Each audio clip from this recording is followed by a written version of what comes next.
Welcome back to today's video. Today is Friday, May 9th, 2025, and just yesterday we received news out of the battleground state of Wisconsin that a Democrat organizing group, a Democratic group that's a law firm, liberally aligned. The point is that they want to see a bluer congressional map after the 2026 midterm elections, are now suing to change the state's congressional maps ahead of the upcoming midterms. Now, this is news for multiple fronts. One, it shows that the Democratic Party and its advocates are largely taking more and more steps to ensuring that they are, in fact, winning the House majority in 2026. What we saw in the aftermath of the 2020 census was that the Democratic Party, unlike what they were in 2010, was unwilling to just sit back and stand by as the Republican Party was gerrymandering congressional district after congressional district across the country. And while Republicans came off the 2020 election just as they did in 2010 with an outright advantage over the Democrats, they made a number of gains in states like Illinois and California through a redistricting process that ultimately made it so Republicans were going to be in the minority from those state delegations, regardless of how the state was going to vote.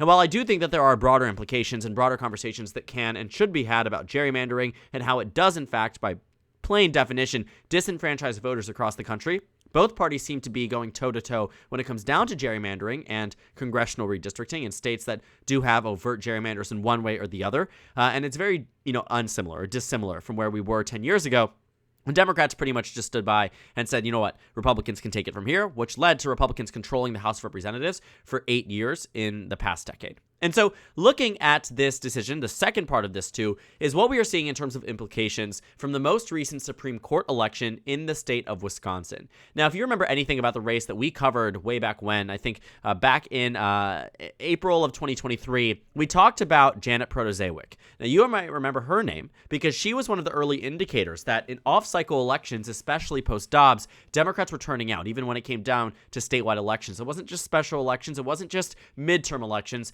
It was in fact statewide elections in battleground states like Wisconsin. And while it didn't necessarily translate to Democrats winning Wisconsin in 2024, what it did show and what it did do in Wisconsin was show that the Democratic Party at baseline, when it comes down to non-presidential election years, typically does well.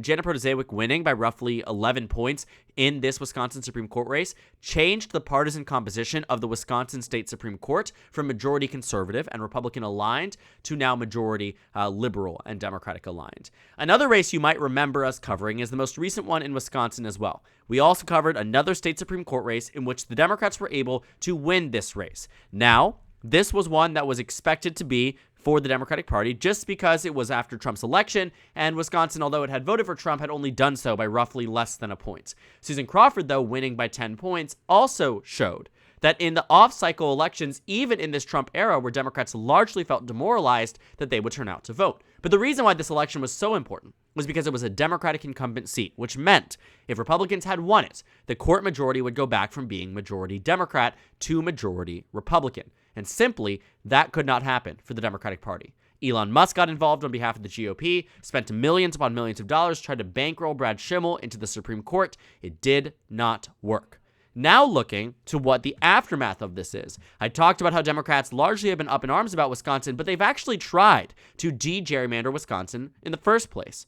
Back in 2024, Wisconsin held their results where you can see that in this state, Democrats only hold 2 out of the 8 seats in Wisconsin, keeping in mind that this state voted roughly 50-50 between Democrats and Republicans in 2024, roughly 50-50 in 2020, roughly 50-50 in 2016. But you can see, since that 2016 election, Democrats have largely gotten unlucky in Wisconsin. Despite winning the state in 2020 alongside that map, Democrats still received only 3 out of the 5 total seats in Wisconsin. All of those 5 were solid Republican.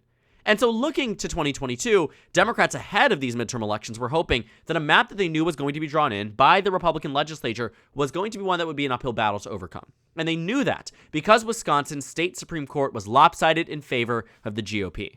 And you can see that the Republican Party did in fact find that the Wisconsin State Supreme Court chose that in the state redistricting, we were going to see, a slight advantage for Democrats and a slight improvement. But on the case of the congressional map, they sided with the Republican Party. They said that the Republican-drawn state legislative map was going to be one that was going to maintain itself. And although we did see some minor changes, the United States Supreme Court upheld the Wisconsin congressional redistricting. And what that meant ultimately was that that map was here to stay and that Democrats were going to be in that minority because of what the Wisconsin State Supreme Court had ruled, keeping in mind that Republicans had the majority then. And so even though we saw in 2023 Democrats win back this majority, it is now where they are trying substantively to change the congressional maps between 2022 going ahead and to between 2024 rather, going ahead into 2026. Because Democrats still look at this map and they say, although we came closer in some of these districts, I mean, you can see Democrats made some improvements in Wisconsin's 8th, in Wisconsin's 1st, districts that are less than safe for the GOP, but still Republicans won by double digits. In the best case scenario, seemingly in the next cycle, given this congressional map, Democrats would have to exceed a district in a state where Trump won, in a district that Donald Trump also won by roughly 11 to 12 points in order to win back the halfway point in Wisconsin, getting to a point where you are 50-50. Theoretically speaking, Democrats could win 55% of the generic congressional ballot vote in Wisconsin and still only receive 3 out of the 8 seats.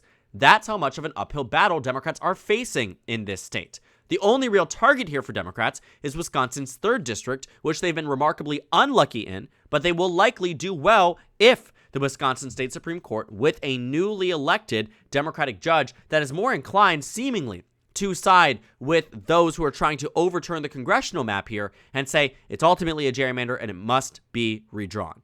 So, now where are we?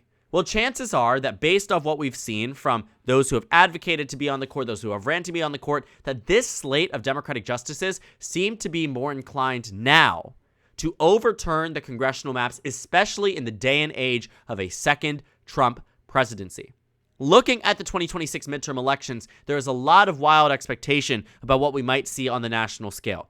But looking at the fact that Republicans have just 220 seats means that they hold the majority in the National House of Representatives by a measly 3 seats. Had 3 seats gone differently in the last election, Democrats would have Hakeem Jeffries as Speaker. Democrats would have the majority all across the board and would have a chamber to obstruct and oppose this Trump administration. One thing that I think rings in the minds of many Democratic strategists, and I think anybody who looks at the last election, is that when you're looking at the 2024 race, all you have to do is shift the map by roughly 1 point, and Democrats end up in the majority. Or I guess not 1 point, shifting it by slightly more than that. I think the number was 1.3 we had dictated before, so let's go ahead and move over the 0.3. What it had done here was effectively taken the seats that Democrats barely lost and slightly nudged it over in favor of the Republican Party. Keep in mind, Republicans won the national popular vote in 2024 by roughly 1.5% on the presidential and a similar amount on the House level. Democrats are slated to not only win the national popular vote in 2026, but if it gets to a point at which it was in 2018, you shift the map by an additional 5-6 points, you end up with a House map that is nearly identical to that of what we saw in 2018, 235 to 200. And so I'm not saying that is a guarantee, and I'm not saying that that's something that Democrats should be expecting or counting on. But what we see today in Wisconsin is a step necessary that even if you were to throw back a new congressional map under the 2024 map, Wisconsin would likely have at least elected 1 more Democrat in the state, potentially even 2. That would have put Republicans at 218 to 217, only allowing for, in any case, 1 singular defection, and then Democrats steamroll them. That's what's interesting about this. Wisconsin matters more than you think because of how narrow the House majority actually is. Because of how narrow we can say, the next election also might be too, every single seat matters. Remember how I talked to you earlier on in this video talking about how Democrats were fighting back in states where they don't have control? Ohio is a great example of a Republican gerrymander. Republicans have 10-5, and Democrats might lose Ohio's 13th and Ohio's 9th, which are 2 districts that were drawn to be Republican advantage seats. The Democrats did well in 2022. Jared Majewski, horrible candidate in Ohio 9 and Ohio 13. Again, both these races were ones that Democrats really tried to hone in on in 2024. It was really hard to outrun Trump on the national level. He had 1 in Ohio 9. He had 1 in Ohio 13. So very competitive districts. The point is, though, when you're taking a look at the congressional map here, it's a great example of a Republican gerrymander. Well, in the Midwestern region, I already talked to you about Illinois, another great example of a Democratic gerrymander. 17 seats that even in, extreme cases, Democrats just simply will not lose these seats. You take a look at them. They are drawn in such a way. Just take a look at this, right? It is crazy to think about. But it is the way in which the Democratic state legislature said, we are not playing games. In the same way Republicans said the same thing in Ohio, which is largely, again, eroding democratic institutions, eroding American trust in government. All of these things can be equally true.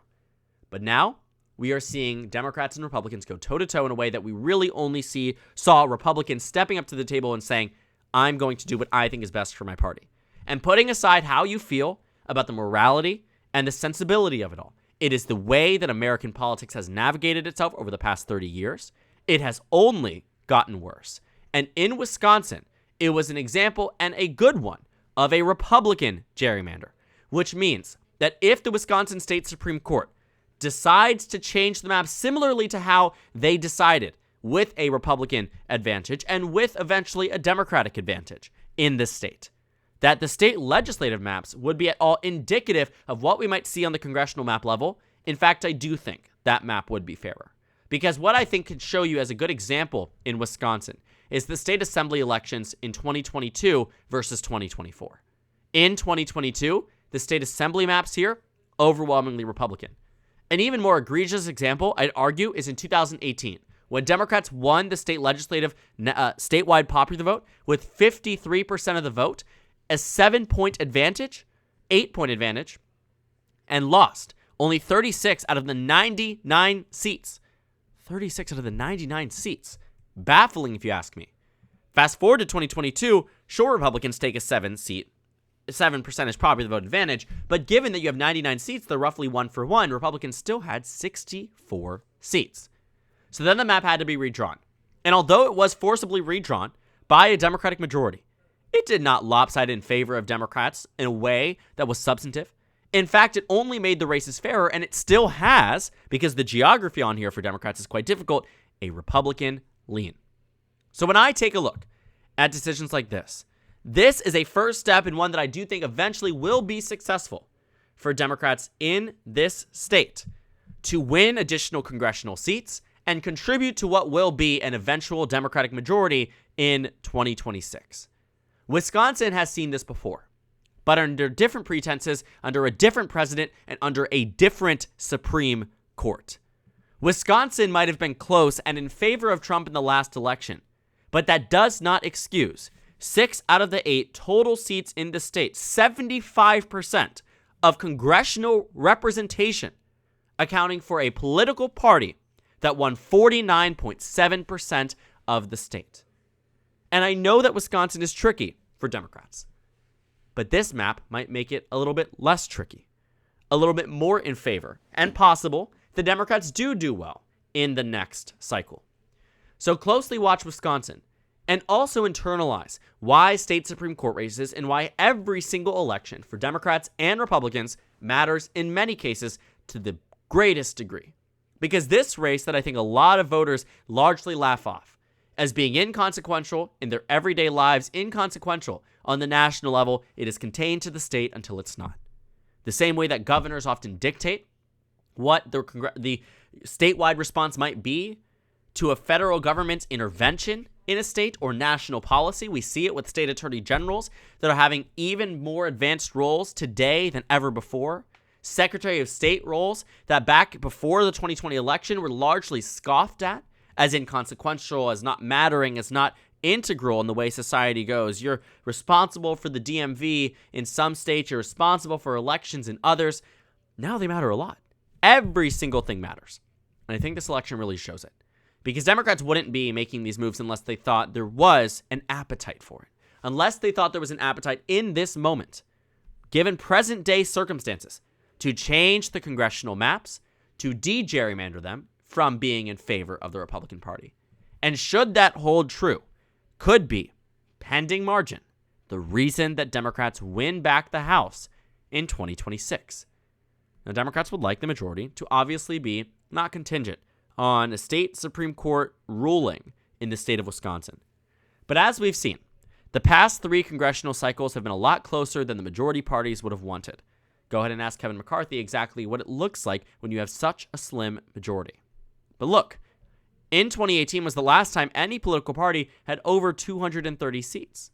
In fact, in 2020, Democrats saw a reduction, 13-seat loss, to 222.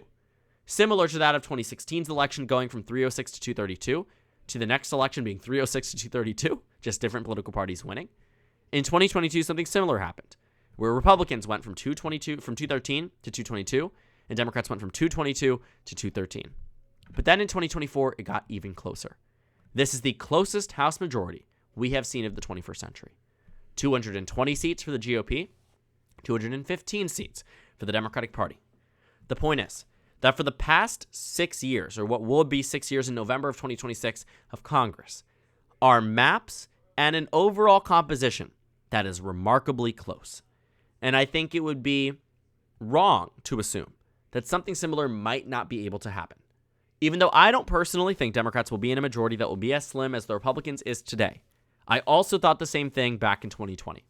And I was wrong, as were many other people. 538, The Economist, everybody who rated those races. Because it was an unforeseen circumstance that many of these Republicans would be outpacing Donald Trump by such significant figures. But looking at 2026, there is optimism out there for Democrats. And in that spirit, too, the state Supreme Courts that we are seeing, especially ones like in Wisconsin, are providing ample opportunities to piggyback on that enthusiasm and on this newfound surge in Democratic voting and Democratic governance that might just usher in 2 new Democrats, potentially 3, in the House of Representatives as a result of Wisconsin's new map. The House majority is slim, and everything makes a difference. And I have no doubt that in the broad and grand scheme of everything related to the 2026 midterms, Wisconsin might just very well be at the center of it all.